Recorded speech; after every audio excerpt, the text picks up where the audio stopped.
एकदमै शिव भक्त नै भनौँ न। मलाई शिव चाहिँ एकदमै आस्था अब विश्वास लाग्छ शिवमा चाहिँ। अनि त्यस पछाडि मलाई शिव चाहिँ एकदमै उयो लाग्थ्यो। अब अनि त्यस पछाडि चाहिँ के भयो भन्दाखेरि चाहिँ अब मेरो पढाइ पनि निरन्तर गइरह्यो। बाल्यकालमा चाहिँ यस्तो केही पनि थिएन। उहाँले चाहिँ मलाई एकदमै सहयोग गर्ने चाहिँ उहाँ नै हो अहिलेसम्म होइन। मतलब अब आफ्नै मानेर मलाई भेट्न आउनुभयो होइन। यो अब हिजो पनि आउनुभएको थियो, मलाई लगेरै जानुभयो घरदेखि होइन। त्यो शिला जहाँबाट उत्खनन भयो यो चाहिँ मलाई एकदमै सपनामा दिएको थियो। नमस्कार, म अनुज पछाई। हामी यति बेला यस इलाम जिल्लामा रहेका छौँ। पछिल्लो समयमा अत्यन्तै सर्वव्यापी चर्चाको विषय बनेको छ। इलाम जिल्ला आफैमा पनि प्रकृतिको अत्यन्तै मनमोहक र त्यसै गरी धार्मिक हिसाबले पनि यो क्षेत्र उत्तिकै लोकप्रिय छ। तथापि अहिले पछिल्लो समयमा अहिले देशव्यापी र विश्वव्यापी एउटा विषयवस्तु बनिराखेको छ। तपाईँ सबैलाई थाहा छ र अहिले दृश्य देख्दा पनि तपाईँले थाहा पाइसक्नु भएको छ। अहिले इलाम जिल्लाको यस माइखोला स्थित जुन क्षेत्र रहेको छ, इलाम जिल्लाको माइखोलामा रहेको राजदुवाली स्थित जुन शिला हाम्रो माताले त्यहाँ उत्खनन गर्नुभयो र उत्खनन गरिसके पश्चात त्यहाँ विभिन्न अहिले चर्चाको विषय बनिराखेको छ। र आज हामी उहाँको निवासमा आएर त्यहाँ कसरी उत्खनन भयो, कुन तरिकाबाट उहाँ अगाडि बढ्नुभयो भन्ने विषयमा पनि हामी थोरै कुराकानी गर्न अगाडि बढिराखेका छौँ। सबैभन्दा पहिले म मातालाई प्रणाम गर्न चाहन्छु। प्रणाम माता। हजुर, राधे राधे सबैलाई। आराम हुनुहुन्छ? हजुर, एकदमै आराम छु। हजुर, अब पछिल्लो समयमा निकै चर्चाको विषय बनिराखेको छ। जुन शिला तपाईँको माध्यमबाट त्यहाँ स्थापना भयो भनौँ होइन, उत्खनन भयो। समग्रमा म सबैभन्दा पहिले चाहिँ त्यसको पृष्ठभूमि जान्न मन लाग्यो। पृष्ठभूमि मतलब त्यो शिला जहाँबाट उत्खनन भयो यो चाहिँ मलाई एकदमै सपनामा दिएको थियो। सपनामा दिइसकेपछि मैले मेरो मातापिता अनि त्यसपछि छिमेकी दाइलाई लिएर गएँ। अनि त्यस पछाडि त्यो शिलालाई मैले जुन ठाउँमा माताले देखाउनु भएको थियो त्यहाँबाट निकालेँ। अनि त्यस पछाडि चाहिँ यो चाहिँ अब त्यहाँनिर विवादको कुरा पनि धेरै आए। तर अब यो विवादको कुराहरू नगरिकन हिजो अब मैले पूजापाठ गरेर त्यहाँनिर क्षमा प्रार्थना मागे पछाडि त्यस पछाडि मैले अब के गर्न सक्थेँ त्यो गरेँ। अब म चाहिँ यो भन्न चाहन्छु कि अब त्यसलाई चाहिँ कसरी व्यवस्था गर्नेतिर लागौँ, नराम्रो नलगौँ। अब त्यहाँनिर यदि शक्ति थिएन भने यति चर्चाको विषय आउँदैन थियो। अरूले पनि शिला निकाल्नुहुन्छ, पत्थर निकाल्नुहुन्छ, तर सामाजिक मिडियामा हाल्नुहुन्छ। तर त्यो त्यहाँनिर मलाई लाग्छ, जहाँसम्म लाग्छ कि दैविकै शक्तिको कारण चाहिँ यो भयो। र अहिले सबै आस्था बोकेर विश्वास बोकेर त्यहाँनिर पूजा गर्न आउँदै हुनुहुन्छ।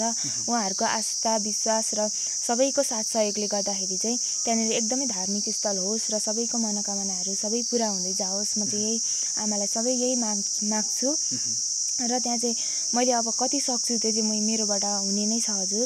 अनि त्यस पछाडि नराम्रो कमेन्ट नगरिदिनुहोस्। तपाईँ पनि भोलि आएर त्यहाँ दर्शन गर्न पर्ने हुनसक्छ। भोलिको दिन के थाहा, कसलाई के थाहा। र मैले मेरो विश्वास आस्थाले त्यतिसम्म गरिसकेँ। अब म त्यही भन्छु हजुर।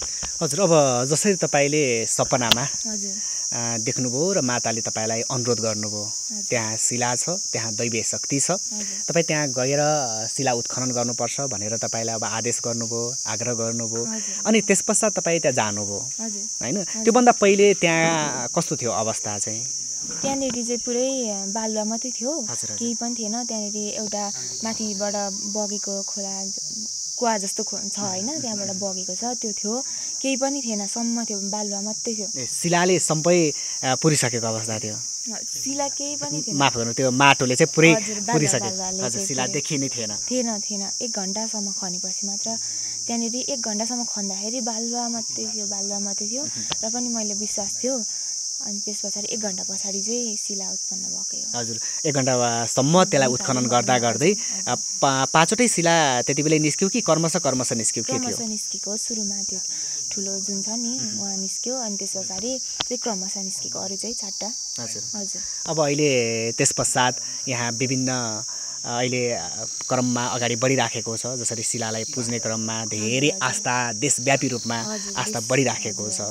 र हिजो नामाकरण सँगै क्षमा पूजन पनि गरिसक्नु? हजुर गरिसक्यौँ। हामीले चाहिँ नामाकरण चाहिँ पञ्चकन्या देवी भनेर राखेको छौँ। हजुर। अब भर्खरकै उमेरकी हुनुहुन्छ। योभन्दा पहिले पनि तपाईँ अब पाथिभरा माताको प्राङ्गणमै बस्नु भएको छ, एक प्रकारले नजिकै बस्नु भएको छ। योभन्दा पहिले पनि तपाईँ यो धार्मिक आस्थामा कतिको लाग्नुहुन्थ्यो अर्थात् त्यो भनेको पहिलो घटना थियो कि योभन्दा पहिले पनि तपाईँ यो धर्मसँग जोडिराख्नु भएको थियो के थियो मेरो चाहिँ अब बाल्यकालमा चाहिँ म एकदमै शिव भक्त नै भनौँ न मलाई शिव चाहिँ एकदमै आस्था अब विश्वास लाग्थ्यो शिवमा चाहिँ अनि त्यस पछाडि मलाई शिव चाहिँ एकदमै उयो लाग्थ्यो अब अनि त्यस पछाडि चाहिँ के भयो भन्दाखेरि चाहिँ अब मेरो पढाइ पनि निरन्तर गइरह्यो बाल्यकालमा चाहिँ यस्तो केही पनि थिएन यस्तो माता आएको त्यस्तो थिएन होइन मतलब माता आएको भन्दा पनि शक्ति आएको नै भनौँ न होइन माता त कहाँ आउनु अनि त्यस पछाडि शक्ति चाहिँ थिएन केही पनि अनि त्यस पछाडि म लगभग 2 वर्ष भयो अहिले यस्तो भएको यो शक्ति आएको चाहिँ 2 वर्ष भयो अनि त्यस पछाडि म लट्टे गुरु सुभाष झाँक्री जो आसाममा बस्नुहुन्छ उहाँ आसाम निवासी अनि त्यस पछाडि उहाँकोमा चाहिँ गएको चाहिँ लगभग 1 वर्ष भयो ठिक भएको नि त्यति नै भयो अनि उहाँकोमा गएँ अनि त्यस पछाडि मलाई ठिक भयो अनि म आएँ त्यस पछाडि निरन्तर मैले अब उहाँले भनेअनुसार होइन पूजापाठहरू गर्नु सबै गर्नुभयो उहाँले भन्नुभएको थियो अनि त्यो गरेँ अनि त्यस पछाडि सबै ठिक हुँदै हुँदै गयो अनि आज चाहिँ यो भयो यो चाहिँ अचानक भयो क्या यो सङ्खाना सपना यो चाहिँ अचानकै भएको हजुर हजुर अब हामीले सुनेअनुसार त्यहाँ तपाईँहरूले उत्खनन गर्दा सामान्य उत्खनन गर्दा त केही समस्या भएन जब तपाईँले मेसिन प्रयोग गर्नुभयो जेसिबी प्रयोग गर्नुभयो त्यहाँ नाग भगवान् पनि प्रकट हुनुभयो भन्ने हामीले जानकारी प्राप्त गऱ्यौँ मलाई चाहिँ यस्तो लाग्यो कि अब मलाई चाहिँ लाग्यो कि यो शिलालाई मैले मेरै जिम्मेवारी भयो मैले उत्खनन गरिसकेपछि मेरो जिम्मेवारी भयो अनि मलाई चाहिँ लाग्यो अब मैले लगेर नै गर्छु यहाँ त व्यवस्था हुन्छ होइन अनि त्यस पछाडि मलाई त अब मलाई पाप लाग्छ जस्तो लाग्यो होइन अब मैले आमालाई एक्लै छोडेर कसरी आउनु जस्तो भयो मलाई अनि त्यस पछाडि त्यहाँ स्थानीयले भन्दै हुनुहुन्थ्यो तर पनि मलाई विश्वास लागेन अनि त्यस पछाडि मैले ल्याउँछु भन्दै भनेको हो नभए त मलाई पनि सबैले त्यहीँनिर अब विकास गरोस् होइन त्यहीँनिर स्थापना होस् मन्दिर होस् मलाई अब हुन्छ नि त होइन म पनि त्यस्तो नबुझ्ने होइन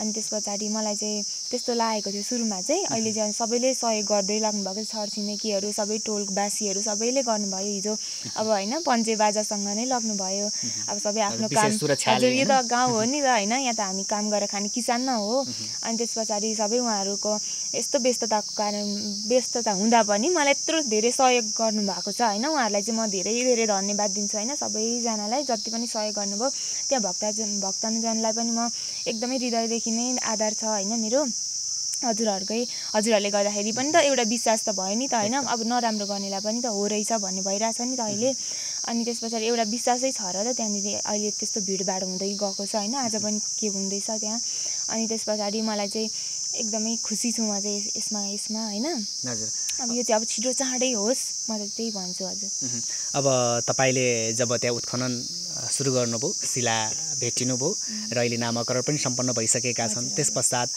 जब शिला भेटिसके पश्चात चाहिँ एउटा देशव्यापी प्रचारको विषय बनिसके पश्चात चाहिँ त्यहाँ धेरै आउनुभयो होइन आएर त्यहाँ आफ्ना विभिन्न प्रस्तुतिहरू गर्ने लगायतका त्यहाँ कर्म पनि गर्नुभयो उहाँलाई माताले नै आग्रह गरेरै हुनसक्छ त्यो पनि होइन र अहिले चाहिँ अब तपाईँको चाहना के छ त्यहाँ एउटा आश्रम बनाएर अर्थात् कुटी बनाएर त्यहाँ बस्न पाएर माताको सेवा गर्न पाए हुन्थ्यो भन्ने लागेको छ कि के लागेको छ हजुरलाई चाहिँ हजुर मेरो पनि अब व्यक्तिगत जीवन छ होइन अब म त्यहीँ ढुक्कै बस्नु हुँदैन यहाँ हेर्नुहोस् मेरो घर कति टाढा छ तपाईँहरू आउनु पनि भयो होइन कति टाढा छ देखिहाल्नु भयो अब म त्यहीँ गएर बस्ने सम्भावना हुँदैन मेरो म चाहिँ चाहन्छु कि त्यहाँनिर निकायले त्यहाँनिर समुदायहरूले सबैले मिलेर होइन चाहिँ त्यहाँनिर राम्रो मठ मन्दिर बनाउनुहोस् एउटा पुजारी राख्नुहोस् दैनिकी गर्नु पऱ्यो नि त अब त्यहाँ त पूजापाठ दैनिकी गर्नु पऱ्यो व्यवस्था राम्रो होस् होइन त्यहाँनिर अब सबै थोक गरिसकौँ अब त्यो शिलाहरू पनि माथि माथि नै छन् त्यहाँ माथि त्यो 4टा शिला देखिहाल्नु भयो होला त्यो माथि माथि छ त्यो सबै व्यवस्था गर्नु छ अब अनि त्यो अब के गर्ने सबै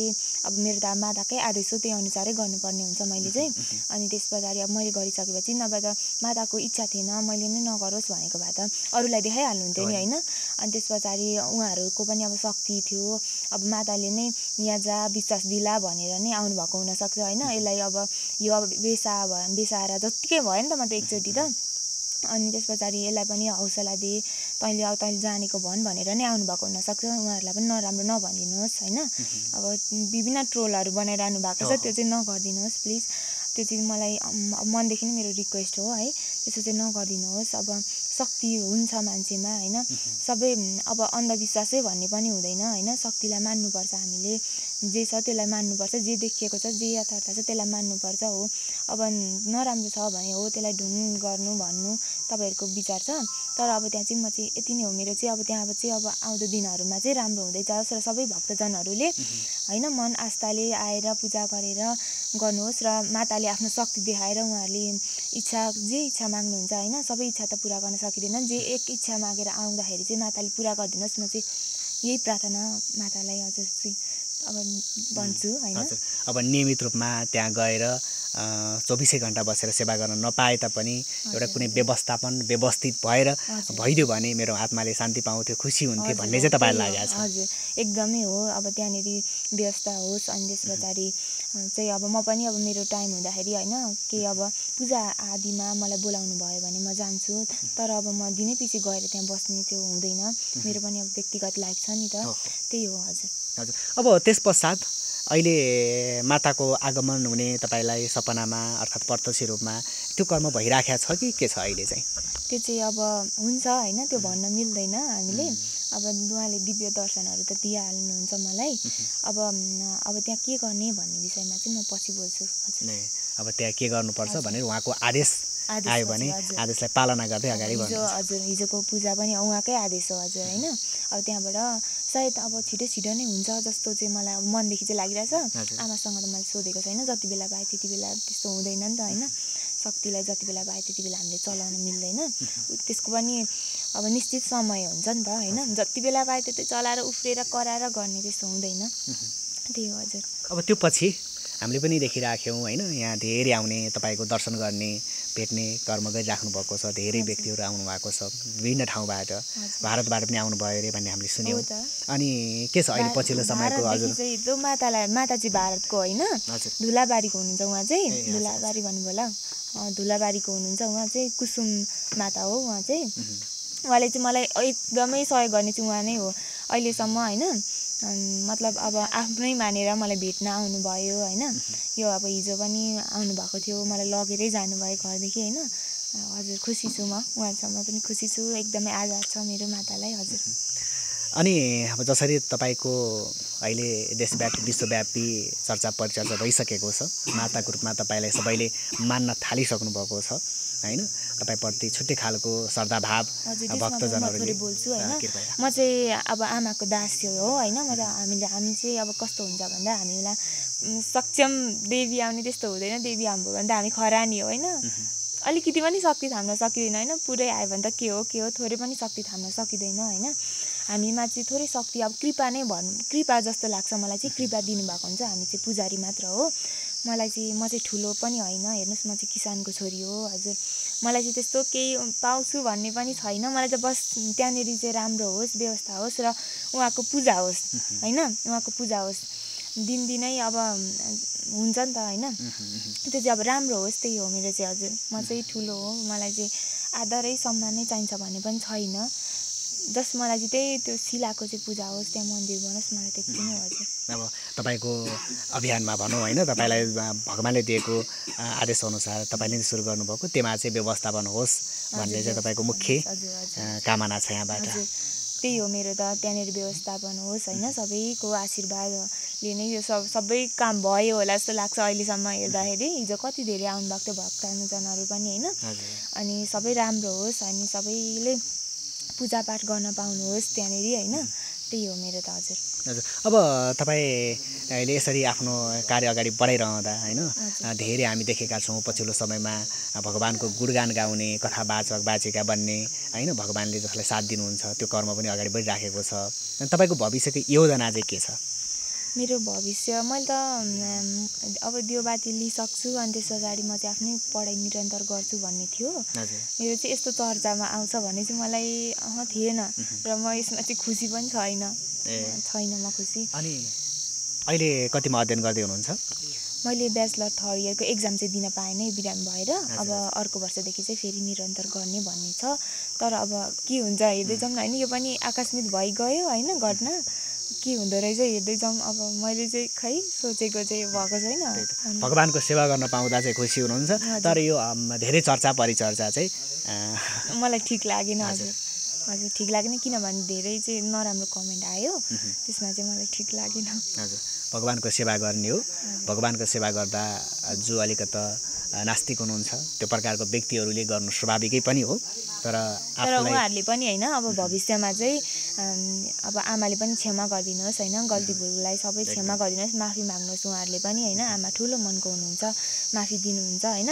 आउँदो दिनहरूमा अझै पनि सोच घुर्यो भने चाहिँ तपाईँहरूलाई होइन सकारात्मक सोच आयो भने चाहिँ एकचोटि आमालाई चाहिँ माफी माग्नुहोस् है, म त्यही भन्छु। हजुर हजुर अब अन्तमा हामी तपाईँले चाहिँ के भन्न चाहनुहुन्छ? समग्र अहिले त तपाईँको धेरै भक्तहरू आउन पाउनु भएको छैन, प्रत्यक्ष दर्शन गर्न पाउनु भएको छैन, तथापि तपाईँप्रति धेरै आस्था गर्ने व्यक्तिहरू धेरै हुनुहुन्छ। त्यो सञ्जालमा तपाईँलाई धेरैले रुचाएर नै त्यति धेरै लाइकहरू, त्यति धेरै कमेन्टहरू गर्नुहुन्छ। तपाईँले चाहिँ के भन्न चाहनुहुन्छ जतिले पनि अहिले तपाईँलाई हेरिराख्नु भएको छ उहाँ भक्तजनहरूको लागि? हजुर अब तपाईँहरूको म विश्वास चाहिँ टुट्न दिदिनँ होइन। मैले एउटा हात हालिसकेपछि म त्यसको जिम्मेवारी चाहिँ लिन्छु। म अब कति मन्दिर बनुन्जेलसम्म चाहिँ म खट्छु होइन। मतलब अब उहाँहरूले बोलाउँदा ओर्दा अब मैले सबै थोक गर्ने भन्ने त हुँदैन, तर पूजापाठहरू यताउता गर्दाखेरि होइन त्यो व्यवस्था गर्ने, त्यो शिलाहरूको व्यवस्था गर्ने कामहरू म गर्छु। तपाईँहरूको विश्वास चाहिँ म टुट्न दिदिनँ होइन। म गलत काम कहिले पनि गर्दिनँ, हामीले गलत काम गर्नु पनि हुँदैन। सबै मान्छेले, मातापिताले मात्र होइन सबैजनाले गलत काम चाहिँ कहिले पनि गर्नु हुँदैन, धर्मको बाटोमै हिँड्नुपर्छ। हाम्रो धर्ममा त्यस्तो छैन पनि। अब सबैलाई अब सबैको साथ सहयोग होस्, आशीर्वाद मिलोस्। आमा बुवा सबै दाजुभाइ दिदीबहिनीहरू सबै मातापिताहरू सबैलाई मेरो एकदमै मनदेखि नै आधार छ। हजुर सबैले यसमा सहयोग गरिदिनुहोस् होइन, म त्यही भन्न चाहन्छु। सबैको आशीर्वादै हो सबैभन्दा ठुलो कुरा, त्यही हो। हजुर सर केही सोध्नुपर्ने त्यस्तो के हो? उहाँलाई सोद्धाखेरि चाहिँ जुन मन्दिर म एक टुङ्गाइहालेँ ल। समयको लागि धेरै धन्यवाद माता। हजुर हजुर धन्यवाद, तपाईँ यहाँ आइदिनु भयो होइन। अब हुन्छ मेरो अब भोलि सबै सामु पुग्छ होइन। हजुरलाई पनि धन्यवाद यहाँसम्म आइदिनु भयो होइन। हस् हस् हस्।